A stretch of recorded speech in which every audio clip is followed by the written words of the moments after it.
찾으셨으면 함께 봉독하도록 하겠습니다. 베드로전서 5장 6절 말씀 함께 봉독하겠습니다. 그러므로 하나님의 능하신 손 아래에서 겸손하라. 때가 되면 너희를 높이시리라. 아멘. 낮아져라 라는 말씀이 오늘 주님이 나에게 하고 싶은 말씀, 그리고 여러분에게 듣게 해주시고 싶은 말씀이라고 했습니다. 하나님의 능하신 손 아래에서 겸손하라. 때가 되면 너희를 높이시리라.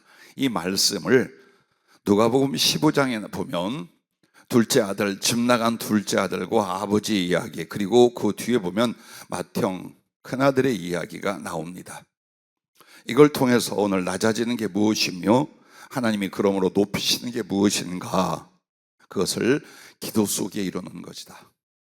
이 말씀으로 시작을 하셨습니다. 여러분과 내가 하나님께 많은 기도의 내용과 언어들 마음을 쏟습니다. 그럼 기도는 뭐냐? 하나님 앞에 낮아지는 것입니다.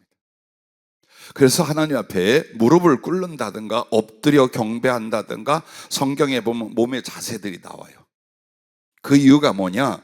기도하는 사람은 하나님을 섬기기 위하여 가장 낮아지는 것을 그렇게 말합니다. 그래서 여러분의 기도는 열매가 뭐냐? 무엇이 어떻게 이루어지고 나타나느라 내가 하나님 앞에 더 낮아졌다면, 내가 주님 앞에 더 겸손하여 그를 섬기고 있다면 그게 기도의 효과, 기도의 열매, 하나님의 은혜인 줄로 믿으시길 바랍니다. 그런데 맨날 기도해도 뻣뻣하고 고집이 세고 자기중심적이고 하나님과 그 은혜와 말씀에 대해서 자기가 판단하고 이렇게 하는 기도는 잘못된 기도예요. 정말 지극히 잘못된 기도요. 그 심령 상태가 하나님 앞에 은혜를 받고 하나님이 높이실래야, 지 스스로 높아져 있기 때문에 높아질 곳이 없어요. 그래서 오늘 우리가 기도 삐딱하게 하는 것, 기도하면서도 심령의 변화가 없는 것, 스스로 자기를 내세우는 것, 이런 것은 바로 누구와 같으냐? 맏아들과 같답니다. 누가복음 12장 28절부터 보면 가관이 아닌 말씀이 나옵니다.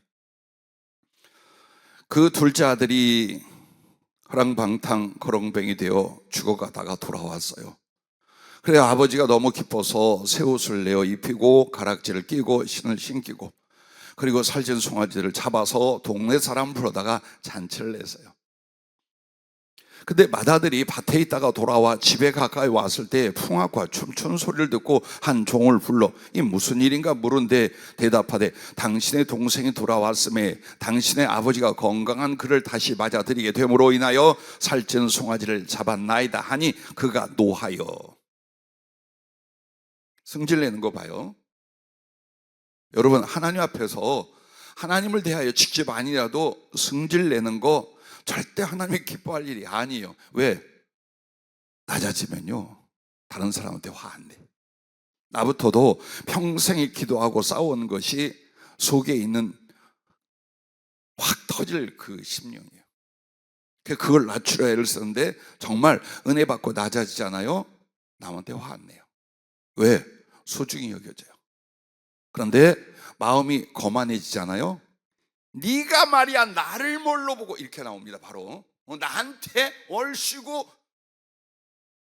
그런데 이게 어디로 가요? 사람끼리 하는 게 하나님 앞에 가는 거예요.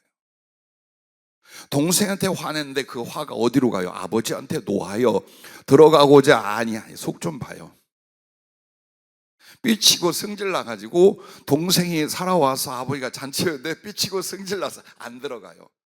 따라해 주시기 바랍니다. 속 좁은 게, 속 좁은 게 꼭 누구 닮았다. 손가락은 이렇게 해야 돼요. 이렇게 하지 말고 꼭 누구 닮았다. 자, 아버지께 대답하여 이르되, 아버지가 나와서 권한데 아버지께 대답하여 이르되 내가 여러 해 아버지를 섬겨 명을 어김이 없거늘 내게는 염소 새끼라도 주어 나와 내 벗으로 즐기게 하신 일이 없더니 아버지의 살림을 장녀들과 함께 삼켜버린 이 아들이 돌아오매 이를 위하여 살찐 송아지를 잡으셨나이다. 비꼬는 거죠. 아버지가 이르되 예, 너는 항상 나와 함께 있으니 내 것이 다 네 것이로되 이 네 동생은 죽었다가 살아났으며 내가 잃었다가 얻었기로 우리가 즐거워하고 기뻐하는 것이 마땅하다 하니라. 보십시오. 똑같이 우리가 하나님 앞에 있어요. 그리고 믿음 생활과 기도 생활을 하고 있어요. 그런데 작은 아들은 자기의 죄와 잘못된 위치를 애통해하며 돌아왔고, 그 뒤부터 자기는 아들이 아니라 종으로, 품꾼으로 여겨달라고 할 만큼 낮아지고 그 사랑과 감사와 충성이 일어나고 있어요. 기도가 이렇게 돼야 된다. 그런데 이 속에서 뭡니까 주님?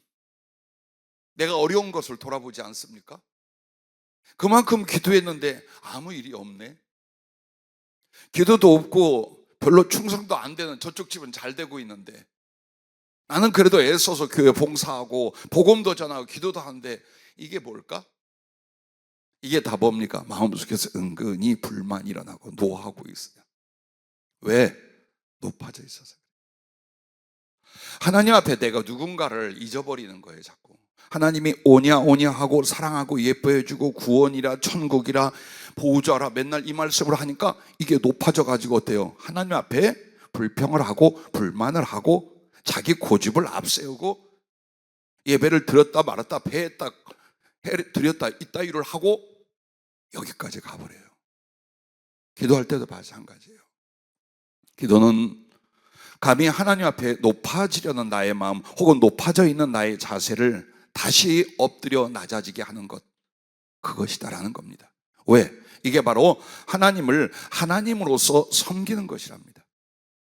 그게 낮아진 것이요, 그게 기도하는 거랍니다. 그러면 이렇게 기도로서 자기를 하나님께 낮추는 게 뭐냐? 첫째가 순종함이랍니다. 여러분과 나는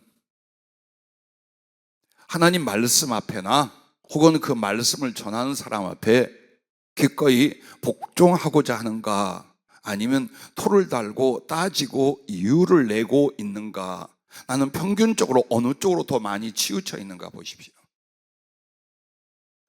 여러분이 자기를 평가할 때 정당한 여러분에 대한 지적과 책망을 누군가가 했어요. 하나님 말씀을 위하여. 그때 여러분은 마음속에 일어난 감정과 반응이 어때요? 아, 그렇지. 마음은 아프지만 고맙네. 주의 말씀이 그렇지. 그래, 그렇게 하자. 라고 합니까? 뭐? 너 나 잘해. 너 나 잘해.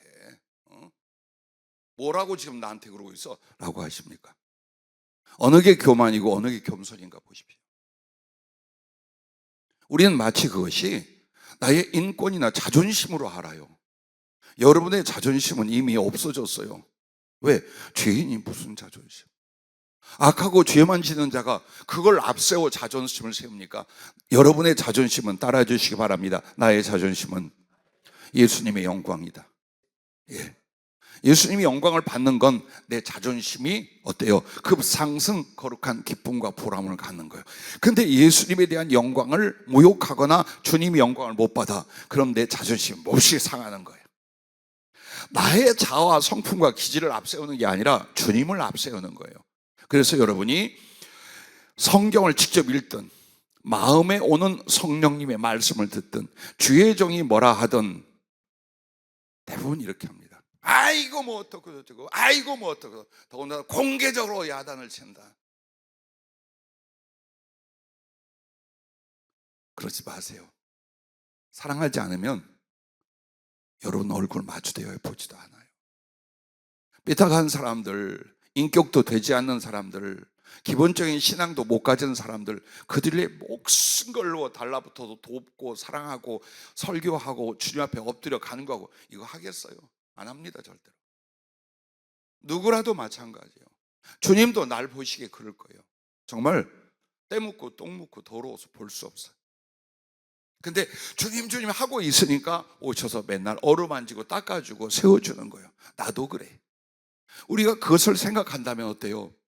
어느 누구 앞에서도 이게 주의 뜻이거나 주의 말씀이나 어때요? 그분을 생각하는 거예요.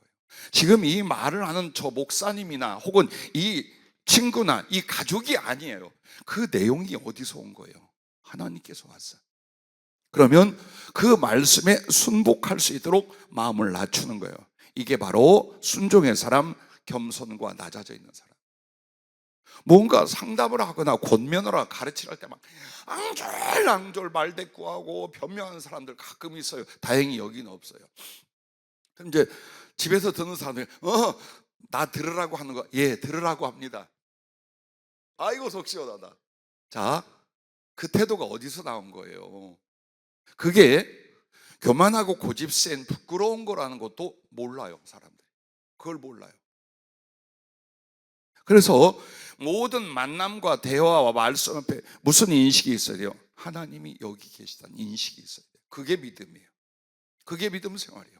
그래서 내가 판단하고 내게 오는 감정이 있고 나의 육신적인 것들이 있지만 하나님의 말씀이거나 뜻이라면 누가 그 이야기를 해도, 누가 그 말씀을 권면해도, 혹은 누군가가 나에게 충고를 한다 할지라도 내가 그것을 받아들일 수 있는 그 복종, 그 순종, 이것이 기도의 열매이며 기도를 통해 낮아지는 모습이랍니다. 그래서 여러분과 내게 순종의 본질이 뭡니까? 주님을 더욱 가까이 함이 순종이랍니다. 이게 성경적으로 맞느냐 안 맞느냐, 이익이 되냐 손해되냐, 이걸 따져 움직이는 것이 아니에요.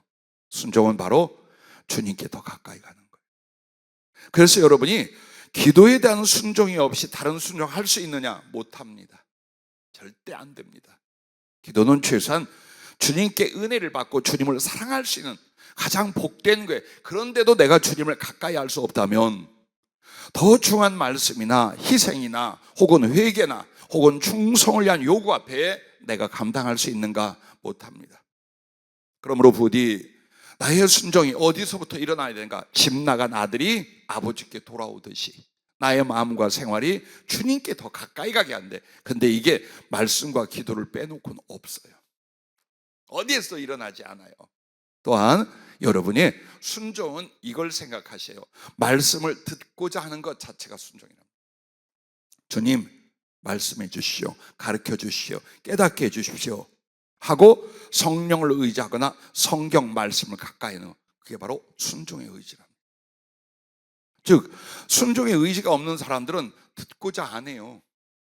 얻고자 하지 듣고자 안 해. 그러니까 하나님을 통해 뭔가를 얻으려 하지 그분의 마음과 그분의 말씀을 들으려고 않는다 이 말이에요. 그래서 순종이 어디에 있어요? 하나님의 말씀과 뜻을 알고 들으려 하는 바로 그 자세가 순종이라고 하셨습니다. 또한 순종이 조금 더 업그레이드 되면 이걸 합니다. 사랑하여 기쁘시게 해드리고자 함이 순종이라.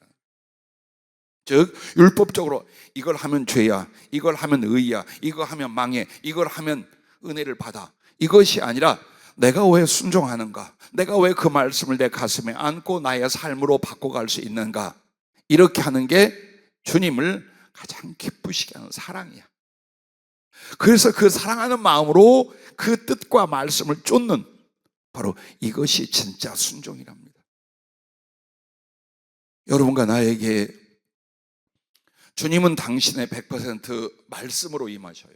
말씀으로 다가오시고 말씀으로 가르치시고 말씀으로 양육, 변화, 생명, 구원, 그리고 모든 약속과 그걸 성취하셔요.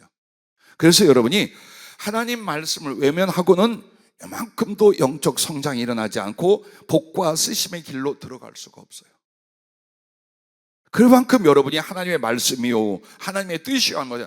절대적으로 복종하고 나아가 순종하라는 마음, 그게 여러분의 기도 속에서 만들어질 수 있기를 주의 이름으로 축복합니다. 자, 두 번째는 회개함입니다. 여러분 생각에 순종이 회개 다음에 있으리라 생각하잖아요. 성령께서 그렇게 말씀 안 하시는 거예요. 왜? 순종의 의지가 없이는 회개의 의지도 없다. 안 일어난다. 회개가 어디서 일어나요? 하나님의 뜻대로 살려고 하니까 회개가 일어나는 거예요. 그렇죠? 그냥 여러분에게 그것 때문에 망하고 있어요. 아유, 뭐 어째? 할 수 없지. 이렇게 나갑니다. 즉 고집이나 불순종이나 교만이 들어와 있는데 아무리 하나님의 말씀과 약속을 줘도 안 바뀝니다. 근데 애통해 하는 이유가 뭐예요? 내가 하나님의 뜻대로 못 사는 것, 하나님을 마음 아프게 하는 것, 하나님께 의도하자 마땅하다는 걸 깨달으면서 어느 쪽으로 가는 거예요? 순종으로 가려고 하는 거예요. 그때 회개가 일어나게 돼 있어요. 그래서 여러분은 순종이 먼저인 것 같지만 아니요, 회개가 여러분 안에서 뭐가 순종을 행위로 옮기기 전 회개의 의지가 먼저 일어나야 된대. 그래서 여러분과 나에게 순종의 의지가 없이는 회개의 의지도 없다. 또 회개는 더욱 온전한 순종을 위한 간절함에서 나온다. 그러죠.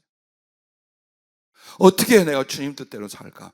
어떻게 이 부분을 변화시켜서 하나님의 뜻, 주님을 더욱 사랑하는 쪽으로 갈 수 있을까? 이런 몸부림과 간절함이 있어야 회개와 애통함 열매가 맺혀진다는 거예요. 얼마나 중요한 문제인가를 보십시오.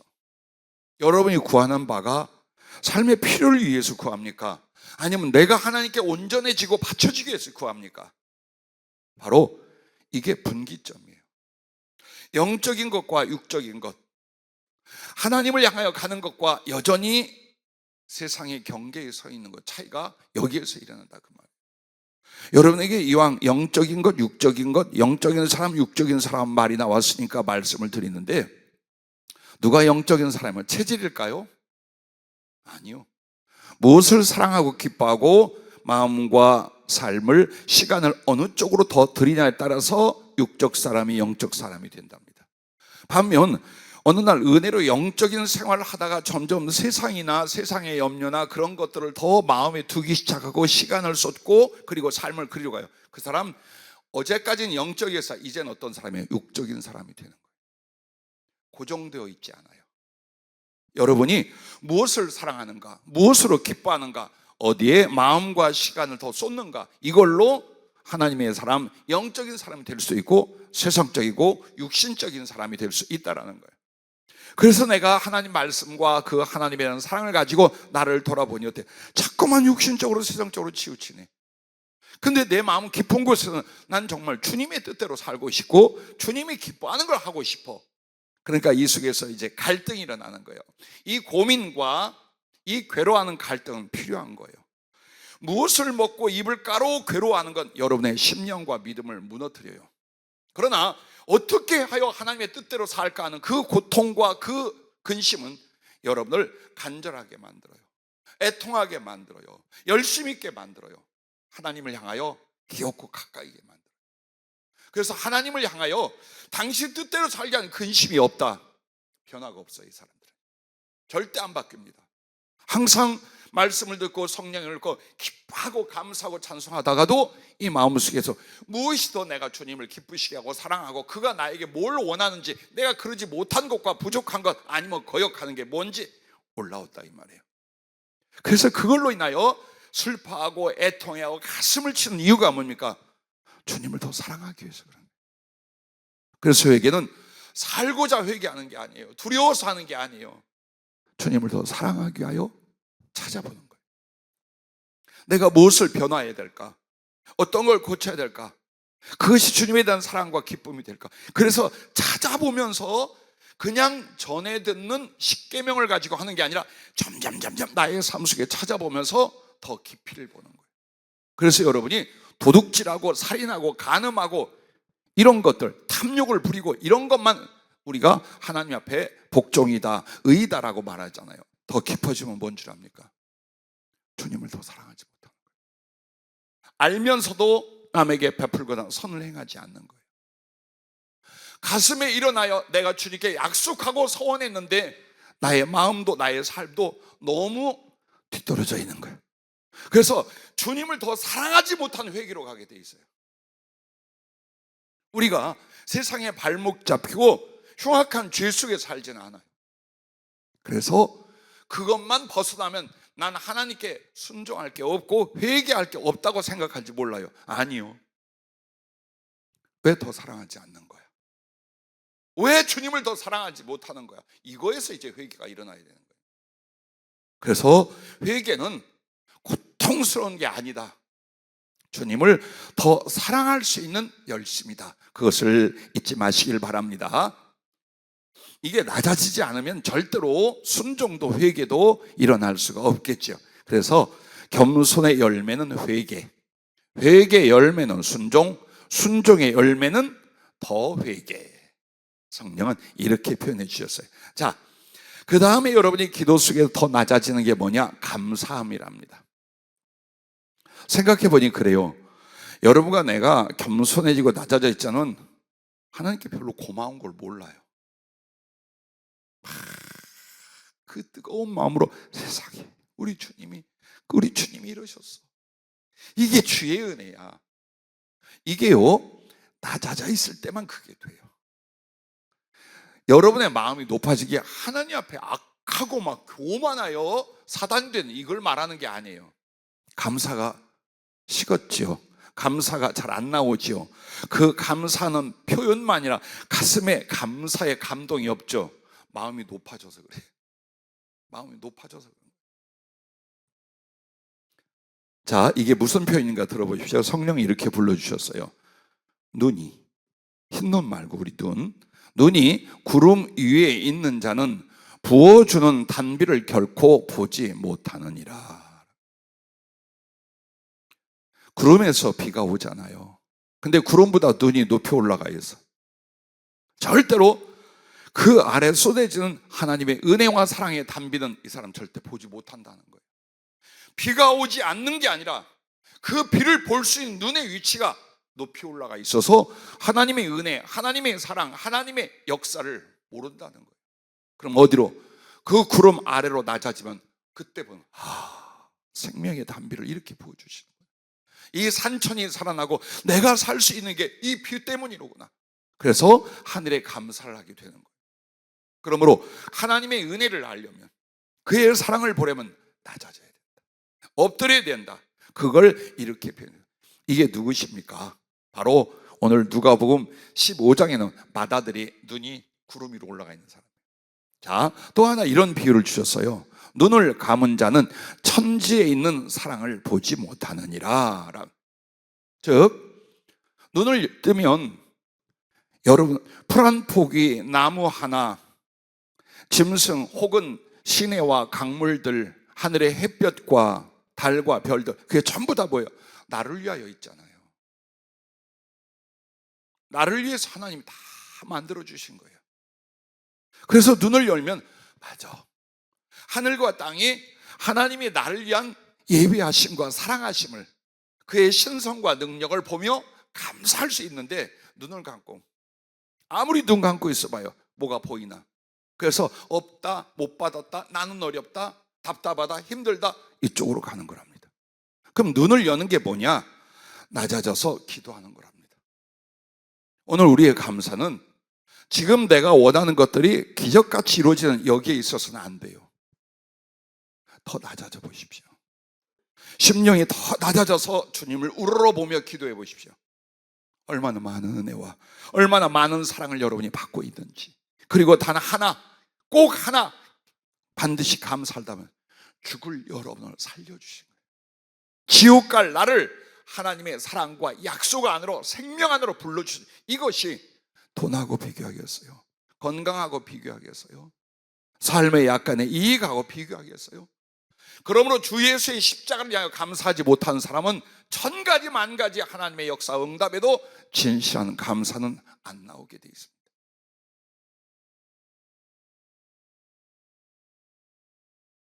그러므로 이렇게 눈을 감은 자가 누구냐? 오늘 누가복음 15장에 큰아들 맏아들이 그 꼴이었답니다. 그러면 참 감사의 심령은 하나님을 모시는 성수가 되느니라 그러셔요. 즉, 집 나갔던 아들이 돌아왔잖아요. 근데 오기 전에 이미 아버지가 얼마나 넉넉하고 풍요로운 사랑으로 심지어는 종들까지 돕는 분인가를 마음속에서 기억을 해요. 그의 감사가 회개와 순종을 가지고 만들고 아버지 집에 돌아옵니다. 이처럼 여러분이 하나님이 내게 임하셔서 마음껏 축복하고 사랑할 수 있는, 내게 임재하심과 내가 바로 하나님의 성소 안으로 들어가는 게 뭐냐? 여러분의 감사랍니다. 즉, 그래서 기도도 감사함으로 깨어있어 기도하는 거예요. 감사함으로 말미암아 하나하나 아뢰는 거예요. 절대로 여러분 마음에 하나님을 향한 감사가 없다면 예배도, 기도도, 충성도 연락이 되질 않아요. 그래서 부디 여러분의 그 감사가 정말 하나님 앞에 늘 올려지되 낮아지면 돼. 더 많은 은혜를 필요로 하는 게 아니라 나의 심령이 더 낮아지기만 한다면 얼마든지 우리 하나님의 은혜와 사랑을 볼 수 있고 감사로 영광을 돌리게 되는 줄로 믿습니다. 그러므로 감사는 여러분의 믿음, 소망, 사랑, 순종, 충성 이런 모든 것들의 이유랍니다.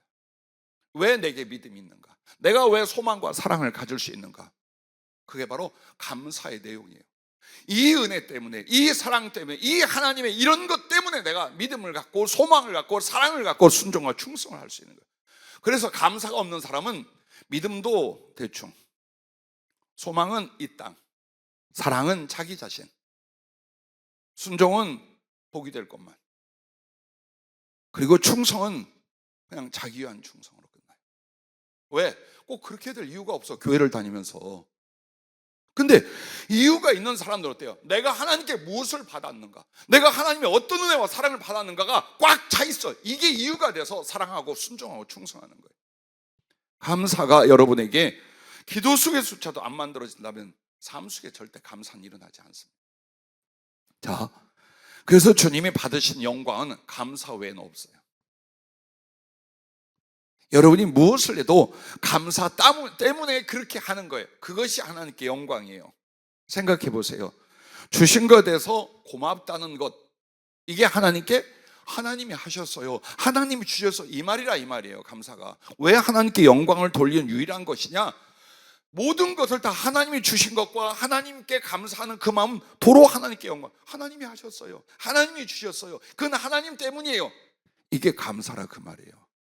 그러므로 항상 여러분은 기도 속에서 감사할 이유들과 은혜를 다시 보시기 바랍니다. 그리고 합당한 감사와 찬양으로 주님께 영광을 돌릴 수 있기를 바랍니다. 자, 이렇게 되면 네 번째는 뭐냐? 종의 섬김이 있다 그랬어요. 이게 바로 낮아진 거예요. 즉 주님 앞에 여러분이 진짜로 종이 되는 거예요. 여러분 그렇게 생각하세요? 그건 우리 목사님을 다른 이름으로 주의 종이라 하는 거 아닙니까? 이러고 살았어. 그러면 그래, 나는 주의 종이에요. 그럼 여러분은 뭡니까? 주님의 상전입니까? 주님의 친구, 주님의 형제입니까? 이 종의 믿음, 종의 인식이 없는 사람들은 절대로 낮아지질 않아요. 그 말은 내가 정말 하나님의 종이라, 나는 주의 일을 위하여 주의 영광을 위하여 온전히 바쳐지고 수고에 마땅한 종이라는 의식이 없잖아요. 그럼 하나님을 위해서 뭘 할 것 같아요? 하나님을 위해서 뭘 할 것 같아요? 여러분은 상업을 하게 됩니다. 나한테 뭐 좀 해주면 나도 주님 위해서 뭐 좀 할 수 있지, 이렇게 가요. 흥정을 하고 장사를 하게 돼요. 이미 그분은 우리의 경배와 우리의 사랑과 우리의 섬김을 받으실 하나님이에요. 그거부터 시작이 된 거예요. 그리고 무엇보다도 주님이 여러분을 위해서 종이 되어 주셨어요. 창조주 하나님이, 심판의 하나님이 나 같은 걸 살리기 위해서 종의 형체를 가지사 사람의 모양으로 오셨고 십자가에 죽기까지 복종하셨다고 빌립보서 2장 7절에 있는 말씀. 주님이 나를 위해 종이 됐어. 그럼 여러분의 믿음이란 뭡니까? 주님, 이제부터 내가 주님의 종입니다. 그럼 종은 그 이상도 이하도 아니야. 그냥 종이고 그냥 노비일 뿐이에요. 그 마음으로 하는 거예요. 그걸 가르치고 교육하고 훈련해서가 아니에요. 여러분의 영혼이 성령님의 감동과 하나님의 주신 은총 안에서 내가 누군가를 보는 거예요. 그러므로 여러분과 나는, 주님도 나를 위하여 종이 되시고 나의 구원을 위하여 수종을 들어주신다면 나는 그 하나님 앞에 10번이라도 1000번이라도 10,000번이라도 종이 되어 드리고자 하는 양심, 이게 거듭난 양심이에요.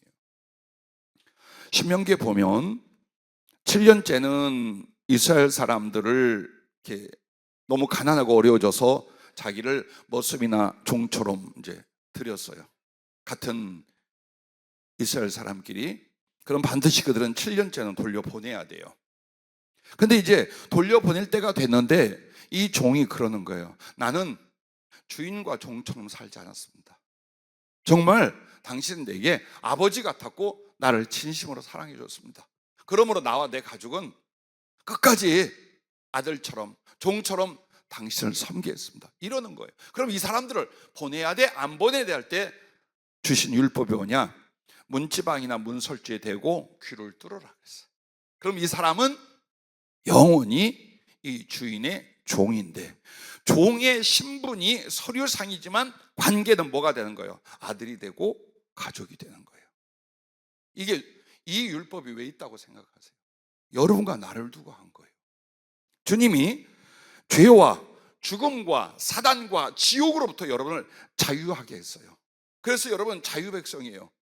근데 그 자유를 가지고 여전히 육신과 나를 위해 살지 않냐고, 나 주님 위해 살겠다 이 말이에요. 그래서 자원하여 스스로 주님의 종이 되는 거예요. 그 삶에 대한 목적과 중심과 삶의 방법으로 바뀌지 않는 이상 여러분 어때요? 항상 주님하고 흥정하고 타협하고 장사하고 살아가요. 그래서 깊은 은혜와 성숙한 주님 사랑으로 채워지거나 세워질 수가 없어요. 여러분 스스로가 항상 종이 뭡니까? 그분이 원하시는 것과 그분이 기뻐하시면 무조건 가서 다 하는 거예요. 무조건. 이유 없어. 아무런 이유 없는 거예요. 종은 그냥 하는 거예요. 이게 여러분 가슴에 정말 꽉 차 계십니까? 그렇다면 주님이 무슨 말씀을 하거나 무엇을 당부한다 할지라도 기꺼이 할 것입니다. 당연히 할 것입니다. 그러나 변명하고 이유를 대고 핑계를 대고 게으르다, 종의 인식이 없다는 거예요. 그러면 하나님 앞에 그만큼 이 사람은 지금 높아져, 자고하여 높아져 있다는 뜻이에요. 그래서 교류와 은혜가 임할 수가 없는 게 그 때문입니다. 비는 위에서 낮은 데로 내리고 강은 높은 데서 낮은 곳으로 흐르듯이 하나님의 사랑과 은혜는 겸손하여 낮아진 심령에 부어지느니라. 주님 이 말씀을 오늘 기도하면서 여러분과 내가 순종으로, 회개로, 감사로, 또 종의 섬김으로 낮아질 수만 있다면 그때부터는 아무것도 걱정하지 마세요. 아무것도 걱정하지 마세요. 왜? 하나님 앞에 낮아지면 하나님이 높이신다는 겁니다. 그게 바로 그러므로 하나님의 능하신 손 아래에서 겸손하라. 때가 되면 너희를 높이시리라 라고 말씀을 한 거예요. 그렇다면 하나님이 그 낮아져 겸손해진 기도의 사람들을 높이시는 게 뭘까요? 첫째가 더욱 사랑하심이랍니다. 나는 종이고 나는 노비요, 나는 하나님 앞에 도구일 뿐이에요. 그러나 주님은 어때요? 그래 너 종이고 넌 그릇이고 너는 노비야 라고 않는 거예요. 더욱 사랑하시는 거예요. 그렇게 해서 마치 집 나갔다가 돌아온 아들에 대하여 무슨 일이 벌어지까 가장 화목한 친교, 가장 친한 사랑의 나눔이 이루어지기 시작을 해요. 예, 어느 날 여러분 마음속에 정말 예수님하고 깊은 사랑의 친교가 정말 이루어지고 그것을 누리며 그것으로 힘을 삼고 성장해 가고 있다면 여러분은 이미 높여주신 거예요. 그게 높여주신 거예요. 직분을 높이고 권세나 물질적 능력을 크게 줘서 높인 게 아니에요. 만약 그 위치에 가 있을 때 비천한 심령 상태가 일어날 수 있어요. 가장 거룩하고 고상한 주님이 높인 게 뭐냐? 주님이 사랑하심을 직접 경험하는 거예요. 진짜 사랑이 주님과 이루어지는 거예요. 하늘나라 왜 가요? 이것 때문에 가는 거예요. 거기 황금과 보석이 많아 그것 좀 얻으려 가는 거 아니에요. 마음껏 가서 놀고 먹으러 가는 거 아니에요. 이렇게 사모하고 사랑했던 주님하고 진짜 사랑, 온전한 사랑을 위하여 가는 거예요. 그러면 이 땅에서 가장 큰 은혜와 꼭 필요한 은혜가 뭡니까? 내 구주 예수를 더욱 사랑. 그러기 하여 주님의 그 사랑하심이 성령으로 내 마음에 부어지고 주님과 내가 인격과 인격으로 서로 교제하며 친밀해지며 사랑해가는 바로 이것입니다. 그래서 누가복음 15장 23절부터 그렇게 말합니다. 그리고 살찐 송아지를 끌어다가 잡으라. 우리가 먹고 즐기자. 이 내 아들은 죽었다가 다시 살아났으며 내가 잃었다가 다시 얻었노라 하니 그들이 즐거워하더라. 이게 이제 회복이 되는 거예요. 그냥 맹숭 교회 다니고 세상에서 겪었던 심령의 상처나 아픔이나 허망함이나 이게 가득한 채로 교회를 다녔어. 신앙생활 그러고 있어. 정말 예수님이 내 마음속에 살아계시고 사랑하시고 이걸 서로 주고받고 나누는 게 일절 안 일어나는 거예요. 아이고, 설교는 저렇게 하고 참 좋은 말씀이고 저런 간증도 하나보다 하지 자기께도 없어. 그렇다면 여러분에게 돈이 여러분을 높일 것 같습니까? 세상의 권력이 여러분을 높일 것 같습니까? 여러분이 어떤 직위를 갖고 세상에 산다고 하나님 앞에 여러분이 높여진 줄 아십니까? 아니요. 심령 상태가 높여진 것과 처박힌 것에 그걸 나타내는 거예요. 절대로 주님이 그 사람을 높인다는 건 사랑의 친밀함이 더 깊어질 수 있게 만든 거예요. 이게 없이는 바라지 말았다는 거. 다른 거 바라지 말아요. 그런데 이런 주님의 더 깊은 사랑이 기도 속에 낮아진 뒤에 일어난다. 이것을 잊지 마시길 바랍니다. 그래서 여러분은 종의 자리에서 친구의 지위로 여러분은 올라가게 됩니다. 나는 종입니다. 주 뜻대로 살고 주님에서 내 목숨을 바치자 하는데 어느 순간 주님이 가장 따뜻하고 사랑스럽고 친한 사이가 되어서 나는 종이라고 우기는데 주님은 나를 친구로 곁에 두는 거예요. 목욕탕도 함께 데리고 가래. 바로 그 친구가 되게 만드는. 그러므로 요한복음 15장 15절에 이렇게 말합니다. 이제부터는 너희를 종이라 하지 아니하리니 종은 주인이 하는 것을 알지 못함이라. 너희를 친구라 하였노니 내가 내 아버지께 들은 것을 다 너희에게 알게 하였습니다. 즉 친구가 된다는 건 주님하고 이제 막힌 게 없는, 비밀이 없는, 그만큼 가까워지는 거예요. 그 다음에 여기에 뭐가 오겠어요? 말씀과 성령의 지혜가 오겠죠. 하나님과 깊은 사랑과 소통을 이루게 만드시는 거예요. 그렇게 해서 종의 자리에서 친구의 지위로 올라가게 하는 게 바로 높이신 것이다. 그렇게 해서 그 속에서 사랑의 미로와 언약과 꿈을 주님과 내가 함께 나누기 시작하는 거예요. 성경은 이것을 믿음의 비밀, 사랑의 비밀이라고 해요. 왜? 그 사람 외에는 몰라. 주님하고 이 사람 외에는 정말 주님과 자기의 그 사랑을 누가 알겠어요? 이걸 누가 알겠어요? 누가 평가하겠어요? 누가 맛을 보겠어요? 여러분이 직접 해야 돼요. 낮아지지 않고는 사랑이라는 주님이 끌어올리신 높이에 못 오른다. 그리고 그 사랑은 정말 주님과 나만의 그 달콤하고 피눈물 나는 사랑의 미로가 있어요. 서로 마음을 나누는 그 언어들이 있어요. 그리고 무엇보다도 여러분과 내가 주님하고 그 사랑의 미를 나누면서 뭘 하는 줄 압니까? 언약을 세웁니다. 나 주님 이렇게 할 거예요. 나 주님을 사랑해서 이렇게 해드릴 거예요. 두고 보세요. 내가 어떻게 하는가? 주님, 나의 심령은 이렇게 만들어 가고요. 나의 삶 속에서 이런 일을 통해서 주님의 영광과 기쁨이 될 거예요. 주님은 또 거기에서 그래, 내가 네 중심을 안다. 네가 나중에 그렇게 사랑하고 충성할 걸 안다. 그래서 난 너에게 성령을 부어주고 이때에 무엇을 해주고 너는 어떤 사람이 되게끔 할 거야. 이렇게 정말 언약이 맺어져요. 그게 여러분 가슴 안에서 일어나야 돼요.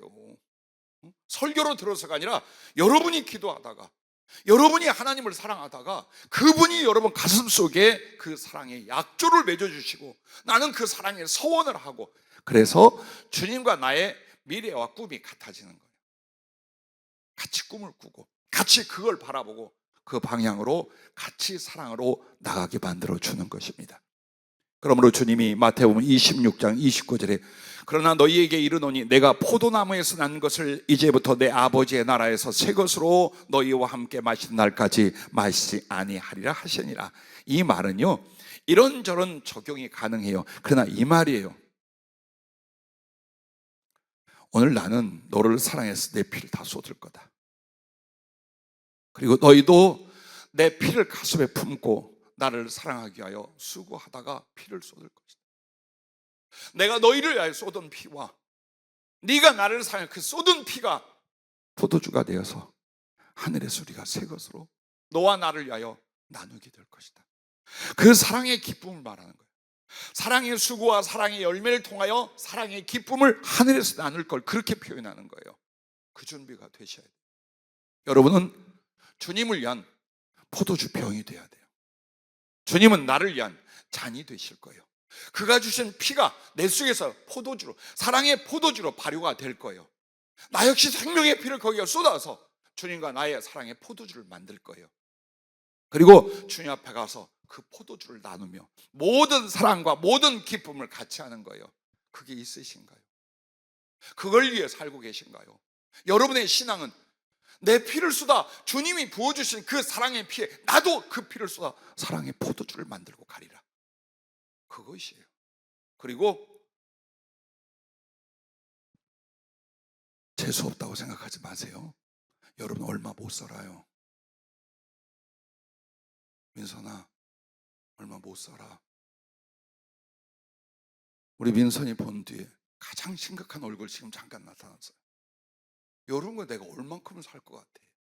근데 아무 준비도 없어. 하늘나라 갈 준비. 다른 준비 필요 없어요. 사랑의 포도주를 이 심장에다 저장하고 가는 거예요. 그래서 내 심장을 딱 열면 주님을 정말 사랑했던 그 포도주가 탁 터져 나올 수 있게끔 하고 하늘나라 가는 거예요. 그것이 만족한 줄로 믿습니다. 자, 이렇게 여러분을 주님이 높여주시는 게 바로 사랑하시며, 둘째는 성령을 더해 주심이라고 하셨습니다. 성령은 늘 말하잖아요. 한 방에 오지 않는다. 얼마나 좋겠어요. 얼마큼 잠깐 기도했더니 막 성령이 팍 와버리면 얼마나 좋겠어요. 우리 목사님 은사했다는데 치고 가도 성령이 팍팍 쏘지 얼마나 좋겠어요. 근데 그건 그럴 수 있어요. 근데 금방 없어져요.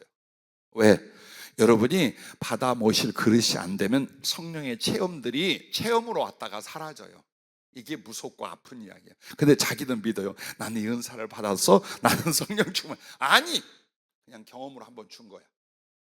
그러면 성령을 더해 주시다, 성령 충만이다 뭐냐는 전인격적인 변화와 성숙이 일어나야 이게 일어나는 거예요. 즉 하나님의 뜻대로 모든 걸 해야만 성령이 더해진다 이 말이에요. 그래서 어려운 뜻한 거예요. 그런데 반드시 성령의 충만을 입어야 되는 이유가 뭡니까? 그게 진짜 신앙생활의 결과이기 때문이다. 그러므로 여러분이 낮아지면 이제 주님이 높여주신다 할 때 성령을 점점 더 부어주심을 믿으시기 바랍니다. 그래서 여러분과 나에게 주님을 더 사랑할 수 있도록, 그리고 충성할 수 있도록 여러분과 나에게 지혜와 사랑과 능력, 이 부분에서 더 강력하게 주셔요. 그래서 내게 주님이 성령으로 나타나시고, 내가 복음을 전파할 때 또한 거기에 주님이 성령으로 나타내시는 거예요. 그러기 위하여 성령을 더해 주시는 거예요. 그러므로 돌아온 작은 아들에게 아버지가 뭘 주느냐? 누가복음 15장 22절에 보면 이래요. 아버지는 종들에게 이르되 제일 좋은 옷을 내어다가 입히고 손에 가락지를 끼우고 발에 신을 신기라 라고 말합니다. 그러면 반지는 권세와 지혜에 대한 표현이에요. 왜? 지혜가 항상 머리예요. 그리고 하나님의 권세를 받는다는 건 지혜 없이는 오지 않아요. 그러므로 이 인장 반지는 정말 아버지의 모든 권세예요. 그거 주는 거야. 그래서 성령으로 말하자면 그 성령이 임할 때 여러분은 하나님의 권세와 그것을 능히 전하고 이룰 수 있는 지혜가 같이 옵니다. 자, 그 다음에는 여러분이 신발을 줬어요. 거렁뱅이로 맨발로 다녔을 거 아니에요. 근데 아버지가 신발을 줘. 이건 뭐냐? 능력과 복음 전파의 사역입니다. 즉 복음 전파를 주님이 이제 그것을 위하여 쓰실 때 능력을 안 주고 하느냐? 아니, 능력을 같이 준다는 거예요. 무엇을 통해? 성령을 더해 주심으로요. 그래서 성령이 더해지지 않고 능력은 안 나와요. 성령이 더해지지 않고 지혜는 절대로 일어나지 않아요. 왜? 그 지혜와 능력이 성령을 통해 오는 거예요. 지혜는 권세에 대고 능력은 복음 전파를 위하여 주시더라, 그 말입니다. 그럼 옷이 있죠. 이제 새 옷, 가장 좋은 옷을 주십니다. 그러면 이것은 뭐냐? 성령으로 말미암아 주님의 마음과 사랑을 부어주는 거예요. 즉 그리스도로 옷 입다라는 건 우리의 심령에서 일어난 일인 것처럼 정말 주님이 우리에게 옷을 입혀주는 건 주님의 마음, 주님의 인격, 주님의 사랑을 부어주는 거예요. 그렇게 해서 여러분에게 전인격적인 하나님의 사랑과 충성을 위한 능력 있는 존재를 만드는 거예요. 권세로 지혜를 받게 하고 능력으로 복음을 전하게 하고 가슴에는 그리스도의 인격과 사랑으로 불이 붙게 하고, 할렐루야. 이걸 성령 충만이라 하는 거예요. 그래서 실제로 이 작은 아들에게 준 것이 뭐냐? 오늘 우리들에게 성령 충만을 주어서 더 높이고 이제 그 다음에 들어 쓰심이 있겠죠. 예, 그렇습니다. 세 번째로는 여러분을 높이셨다. 하나님이 높이셨다는 건 그때부터 들어 쓰시기 시작한답니다. 즉, 큰 집에는 나무 그릇도 질 그릇도 있고 은 그릇도 있고 금 그릇도 있어요. 다 쓰임 받았다고 생각해요. 그러나 주인이 정말 제대로 쓴 건 금 그릇이에요. 자, 여러분, 그 질그릇, 유대 옛날 1500년, 2000년, 3000년 질그릇은요, 지금같이 도자기가 아니에요. 흙을 이렇게 물에 반죽해서 구웠어. 유약도 제대로 못 발랐어요. 그래서 거기에 부정한 것 하면 갖다 때려 부셔야 돼요. 즉, 심령이 안 만들어져서 나중에는 결국 믿음을 떠나는 상태를 가리켜요. 나무 그릇이라는 건 아무거나 막 담아. 아무거나 막 담아. 그런데 은그릇과 금그릇은 은은 좀 더 낫죠. 금그릇은 금 이상의 것 외에는 안 담아요. 그래서 여러분을 어떻게 이제 쓰시더라도 나무나 질그릇을 쓸 거냐, 은이나 금그릇을 쓸 것이냐, 물론 이 말씀은 금그릇으로 여러분을 들어 쓰실 것을 말하는 거예요. 그래서 누가복음 15장 31절 말씀을 보면 아버지가 이르되 예 너는 항상 나와 함께 있으니 내 것이 다 네 것이로되 큰아들에게 말했지만 결국 작은 아들에게 이걸 말하는 거야. 이거 다 네 거다. 네가 한번 마음껏 이걸로 남겨보고 넘치게 하고 아버지 걱정하지 마. 너 실컷 먹고 마시고 쓰고 그리고 좀 베풀고 나눠봐. 그래서 주시는 것이 바로 하나님이 우리를 들어 쓰시는 겁니다. 그러므로 하나님이 들어 쓰실 때는 반드시 여러분에게 두 가지가 와요. 지위와 달란트가 크게 주어집니다. 그렇게 해서 맡기십니다. 여러분의 지위가 높아져요. 그 말은 아니 그럼 작은 봉사나 일들은 개똥도 아닌가? 그 말이 아니에요. 하나님께서 계획하신 일들의 지위라는 건 뭐냐면 여러분을 지도급으로 올리신다는 거예요. 남이 돌보지 않으면 신앙생활을 못하는 이게 아니라 다른 영혼들을 그 주님의 사랑과 말씀과 가슴과 주어진 달란트를 가지고 돕고 양육하고 이끌 수 있는 위치로 가게 한다는 거예요. 그게 지위를 높인 거예요. 교회 어떻게 다니실래요? 앞으로 남은 세월 죽을 때까지 신앙생활 할 건데 어떻게 할래요? 꼬리로 갈 거예요. 남의 도움이 없이는 아무것도 못하는 이런 식으로 신앙생활 할래요? 아니면 영혼들을 구원하고 영혼들을 사랑하고 영혼들을 품고 영혼들을 양육하고 영혼들의 공급자가 되어서 우리 아버지 보시기에 머리가 되고 애비가 되는 위치로 갈 겁니까? 그게 들어쓰시는 지위를 높인 거예요. 그렇다면 이렇게 아버지의 역할, 스승의 역할, 보호자의 역할로 지위가 높아졌다. 그럼 그에게 주실 달란트는 얼마나 많을까요? 물질이면 물질, 지혜면 지혜, 사람이면 사람, 때를 따라서 권력이면 권력, 얼마든지 마치 요셉에게 그렇게 했고 다니엘에게 그렇게 했고 다윗에게 그렇게 한 것처럼 성경은 우리한테 약속하는 거예요. 봐라, 이렇게 되기까지 저희들은 철저히 낮아졌다. 하나님 앞에 낮아졌다. 그랬더니 하나님이 때가 되니까 어때요? 다 높였어. 그 사랑으로 높였고 그 성령으로 높였고 그 들어 쓰심으로 그들의 인생을 높이지 않았더냐? 성경은 이걸 지금 우리에게 말씀하고 있는 거예요. 그러므로 여러분과 나의 시간이 얼마큼 있든 이제는 주여 나를 높여 들어 쓰십시오. 이쪽이 아니라 나를 지금보다 더 낮아지게 해주십시오. 더 겸손하게 낮아지게 하셔서 주님께서 필요하실 때 나를 들어서 쓰시고 그러기 위하여 주님 사랑과 성령에 잡히게 해주시옵소서. 바로 이런 믿음이 될 수 있기를 바랍니다. 그러므로 둘째 맏아들 노릇을 합니다. 그렇죠? 장남하고 차남이 바뀌어버렸어요. 나중에는. 그리고 요셉은 11번째 아들이었는데 맏아들 역할을 합니다. 다윗도 8번째 꼴찌였지만 맏아들 노릇을 하게 됩니다.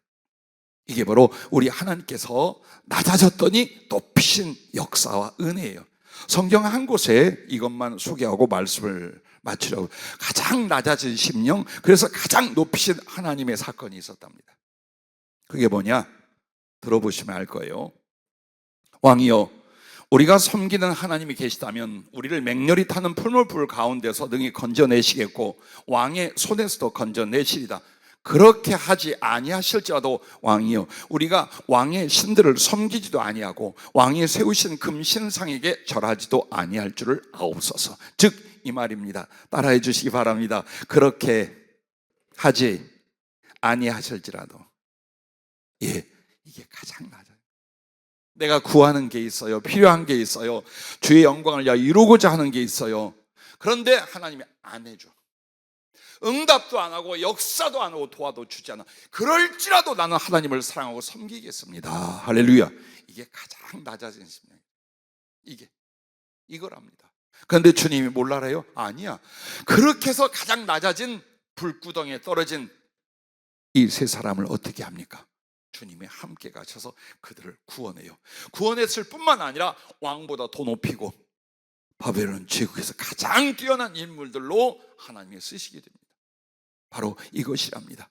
그래서 어쩌면 여러분과 나의 신앙 자체, 그리고 기도의 목표는 하나님 앞에 낮아짐, 바로 하나님 앞에 낮아짐이었다는 것입니다. 그 낮아짐으로 말미암는 은혜의 시작은 평안이랍니다. 즉 앞으로 장차 어떤 일이 일어나든지 아니 일어나든지 여러분 마음속에서 두렵지가 않아. 원망이 없어. 언제나 마음속에 든든한 평강이 나를 주장하게 된답니다. 이 평안이 오기 전까지는 여러분 어때요? 내가 앞서 있는 거예요. 내가 높아 있는 거예요.